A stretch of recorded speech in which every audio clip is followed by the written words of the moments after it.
Good morning, good morning. Today on Ancient Irish Tales, it's the tragic death of Connla. Okay, the tragic death of Connla. Connla is the son whom, according to the wooing of Emer, the warlike Alfie was destined to bear to Cuchulainn. So this, Connla, is Cuchulainn's son. The story is how the boy followed Cuchulainn to Ireland, and there was slain by his own father. It reminds us of the famous epic tale of Shorab and Rustum, best known to English readers through Matthew Arnold's poem of that name. The story of Connla probably existed in tradition before it was set and recorded in the 8th century.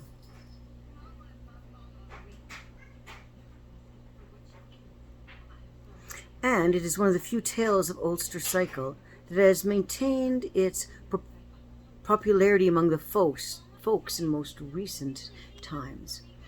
Numerous versions of a ballad of the death of Connla have been taken down for popular recitation during the last century.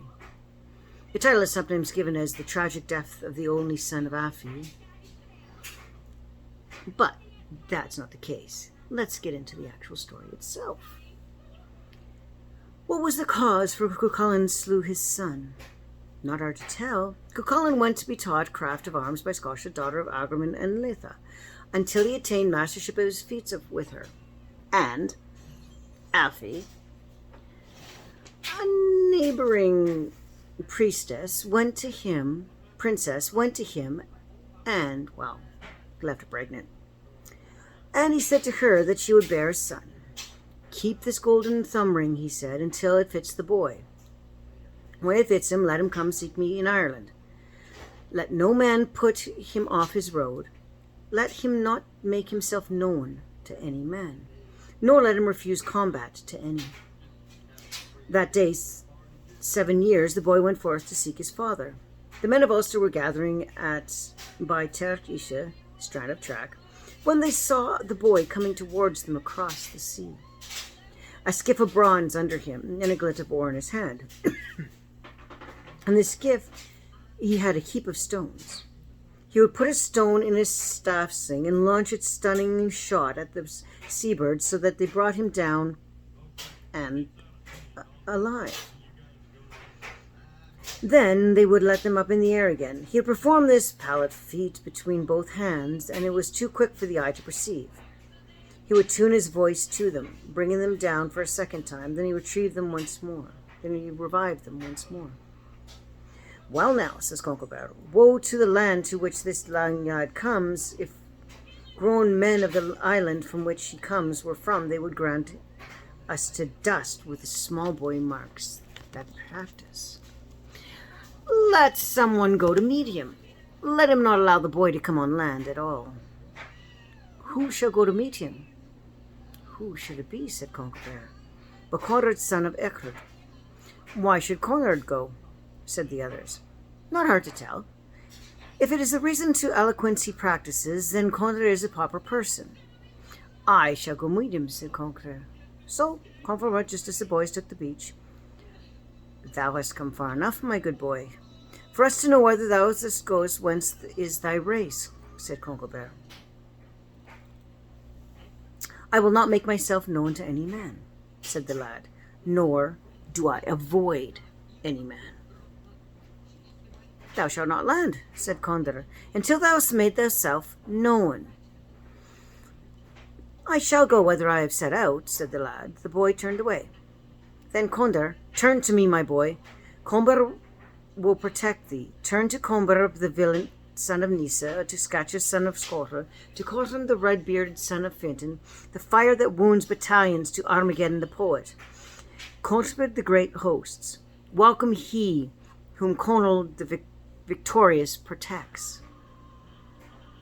"Thou hast met us well," said the lad. "Therefore, salt I have their answer." "Turn back again," said the lad, "for thou hast the strength of 100, thou art not able to check me." "Well," said Condor, "let someone else go speak to thee." So Condor went to the men of Ulster and told them. It shall not be, said Connla the victorious, that the honour of Ulster be carried off while I am alive. Then he went towards the boy. Thy play is pretty, my good boy. It would not be less pretty against thee, said the lad. The lad put a stone in his sling. He set it to the air so that its noise of thunder went to reach Connla, and threw him on his back. Before he could rise, the lad put the strap of his shield upon his arms. Someone else against him, said Connla. In that way the boy made a mockery of the host of Ulster. Chulainn, however, was present at that time. Going towards the boy in the arm of Eamon, Fogur's daughter, near his neck. Do not go down, she said. It is the son of thine that is down there. Do not murder thy only son. It's not a fair fight, or wise rise up against my son. Turn to me, hear my voice. My advice is good. Let Chulainn hear it. I only want the name they would tell the boy down there is Connla, and the only son of Efe, said Eamon. Then said to Chulainn, Forbear, woman, even though it were he who is there, I would kill him for the honour of Ulster. He went down himself. Delightful, my boy, is the play which thou makest, he said.